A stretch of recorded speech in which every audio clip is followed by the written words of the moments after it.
ঐতিহাসিক 11 খান বাকির এই গোচার মাঠে 8 দলীয় ফুটবল টুর্নামেন্টের আজকে আমাদের মাঝে প্রধান অতিথি হিসেবে উপস্থিত হয়েছেন বাগেরপাড়া উপজেলা নির্বাহী অফিসার জনাব ফুলপালি সরকার।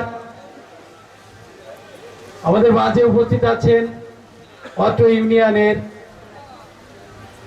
বিভিন্ন ওয়ার্ড পর্যায় থেকে নির্বাচিত ইউপি সদস্যবৃন্দ, উপস্থিত রাজনৈতিক নেতৃবৃন্দ, উপস্থিত আমাদের অত্র এলাকার বিভিন্ন শিক্ষা প্রতিষ্ঠানের প্রধান শিক্ষকবৃন্দ, সর্বোপরি আজকের এই আয়োজনে যে দুটি দল অংশগ্রহণ করেছেন সেই দুটি দলের সম্মানিত প্লেয়ারবৃন্দ এবং আজকের দর্শকবৃন্দ সকলকে জানাচ্ছি সালাম, আসসালামু আলাইকুম। ইতিমধ্যেই আপনারা শুনেছেন আমাদের বাগেরপাড়ার প্রশাসনিক কর্মকর্তা,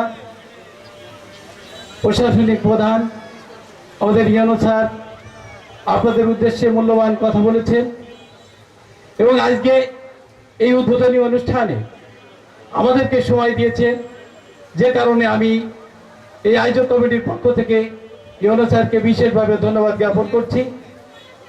আর আজকের এই আয়োজনকে সার্থক করবার জন্য আপনারা যারা এখানে দূর দূরান্ত থেকে দর্শকবৃন্দ এসেছেন, আপনাদের প্রতি বিনীত আহ্বান থাকবে আপনারা সুন্দর এবং সুশৃঙ্খলভাবে আপনারা খেলাটি উপভোগ করবেন এবং আগামী দিনগুলোতে যাতে আমরা সুন্দর এবং সুন্দর সার্থকভাবে এই খেলাটি পরিচালিত করতে পারি তার জন্য দোয়া করবেন। আমাদের সময় স্বল্পতা, যে কারণে আমরা এখনই উদ্বোধন ঘোষণা করব। এ কারণে সকলকে ধন্যবাদ জানিয়ে আমি আমার আলোচনা শেষ করছি। আল্লাহ হাফেজ।